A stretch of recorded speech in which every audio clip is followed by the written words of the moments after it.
नवरात्रि व्रत कथा। श्री राम ने क्यों रखा था नवरात्र व्रत? नवरात्रि का व्रत भगवान श्री राम ने भी रखा था। नवरात्रि व्रत है ही इतना मंगलकारी। कहते हैं सच्ची श्रद्धा के साथ रखा गया नवरात्रि का व्रत सभी अमंगलों को हरने वाला है। माँ जगदम्बा की अनुकंपा से नवरात्रि का व्रत रखने से बड़े संकट दूर होते हैं। आखिर भगवान श्री राम ने किस मनोकामना की पूर्ति के लिए रखा था नवरात्रि का व्रत? मर्यादा पुरुषोत्तम राम ने भी नवरात्रि का व्रत रखा था। उसका बड़ा ही मनोरम वर्णन श्री रामचरितमानस में है। देवी भागवत महापुराण में भी इसको विस्तार से बताया गया है। वेदव्यास जन्मेजय को भगवान राम के नवरात्र का व्रत का हेतु बताते हैं।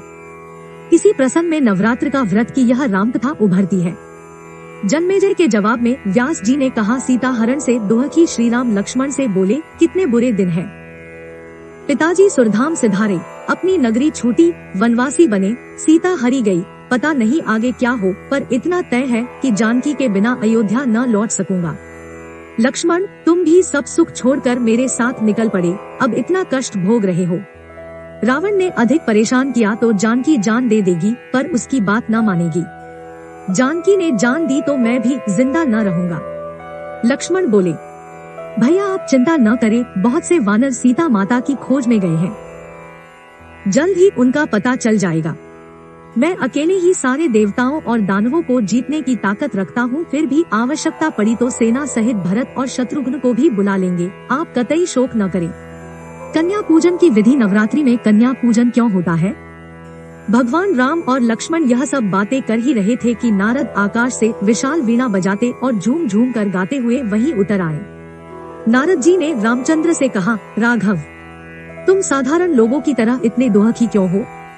देवलोक में मुझे पता चला कि रावण ने सीता को हर ली। उसने सांप को माला समझकर अपने गले में डाल लेने वाले किसी व्यक्ति की तरह यह काम किया है। निराश मत हो, उसके वंश का नाश अब निश्चित है। यह कैसे होगा मैं बताता हूँ। इसी आश्विन महीने में नवरात्र व्रत करो। नवरात्र में उपवास, भगवती की पूजा, उनके नाम का जप और होम हर तरह की सिद्धियां देने वाला है, और ब्रह्मा, विष्णु, महेश, इंद्र तक यह व्रत कर चुके हैं। कठिन परिस्थिति में पड़ने पर तो यह व्रत जरूर करना चाहिए। विश्वामित्र, भृगु, वशिष्ठ और कश्यप ने भी यह नवरात्र व्रत किया था। वे सब माँ भगवती की कृपा से अपने ऊपर आई विपत्ति को टालने में सफल रहे। इसलिए आप रावण वध के लिए इस व्रत को जरूर करें। नवरात्रि हवना घर में भी और खुद कर सकते हैं। भगवान राम ने कहा, मुनिवर मैं यह नवरात्र व्रत करूंगा, पर पहले यह बताने की कृपा करें कि जिनका व्रत मैं करूंगा वे कौन देवी है, उनका क्या प्रभाव है, वे कहाँ से अवतरित हुई है। श्री राम के सवाल पर नारद जी ने माँ भगवती के बारे में कहा, उनकी महिमा अनंत है, जिसको कह सकना कठिन है। उनके अनगिनत नाम है। वह आदि शक्ति देवी है, जो हर जगह हमेशा विराजमान रहती है, और यही देवी तीनों लोकों की सृष्टि करती है। ब्रह्मा जी और वेद इन्हीं से प्रकट हुए हैं। भगवान राम ने कहा, मैं पूरी लगन से आदि शक्ति का यह व्रत करना चाहता हूँ। व्रत के विधि विधान बताइए। इस पर नारद जी बोले, एक ऊंचा आसन रखकर उस पर भगवती जगदम्बा को स्थापित करके 9 रातों तक उपवास करते हुए विधि विधान से उनकी पूजा करनी होगी। मैं इस कार्य में आचार्य का काम करूंगा। आश्विन मास आ गया था। भगवान राम ने मुनिवर नारद जी के कहे अनुसार किष्किंधा पर्वत पर एक ऊंचा आसन बनवाकर भगवती जगदम्बा की मूर्ति रखी। नारद जी के बताए अनुसार उपवास करते हुए भगवान राम के साथ लक्ष्मण भी होम, पूजा, पाठ जप में लगातार लगे रहे। अष्टमी तिथि आई। भगवान ने माँ जगदम्बा को 108 नील कमल चढ़ाने की व्यवस्था कर रखी थी। वे एक एक कर फूल चढ़ाते जाते थे, पर 107 फूलों के बाद आखिरी नील कमल गायब था।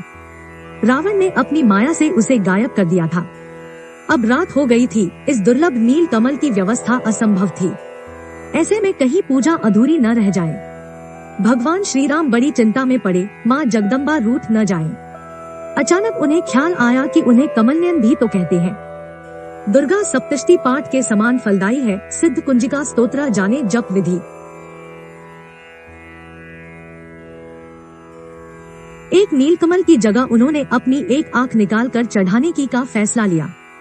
भगवान राम ने तत्काल अपने तरकश से एक तीर निकाला और अपनी आंख निकालने ही वाले थे कि उस किष्किंधा पर्वत पर आधी रात में उजाला छा गया। भगवती प्रकट हुई। सिंह पर बैठी हुई भगवती ने श्री राम और लक्ष्मण को दर्शन दिए। देवी ने कहा, श्री राम, मैं तुम्हारे व्रत से प्रसन्न हूँ, मनचाहा वर मुझसे मांग लो। मनु के पावन वंश में विष्णु के अंश के रूप में तुम्हारा अवतार देवताओं के प्रार्थना पर रावण वध के लिए ही हुआ है। तुम्हारे साथ के ये सभी वानर देवताओं के ही अंश हैं। इन सब में मेरी शक्ति भी है। लक्ष्मण शेषनाग का अवतार है, यह मेघनाद को मार डालेगा। अब इस व्रत को पूरा करने के बाद पापी रावण को मारकर सुखपूर्वक राज्य भोगो। सप्तश्लोकी दुर्गा 7 श्लोक में दुर्गा सप्तशती पाठ का फल। 11,000 वर्षों तक धरती पर तुम्हारा राज्य रहेगा, जिसके बाद तुम अपने परमधाम को सिधारोगे। व्यास जी ने कहा। यह कहकर भगवती अंतर्धान हो गई। भगवान राम बहुत प्रसन्न हुए। नवरात्र व्रत समाप्त करके दशमी के दिन भगवान राम लंका को चले, पर उससे पहले विजयादशमी की पूजा भी की।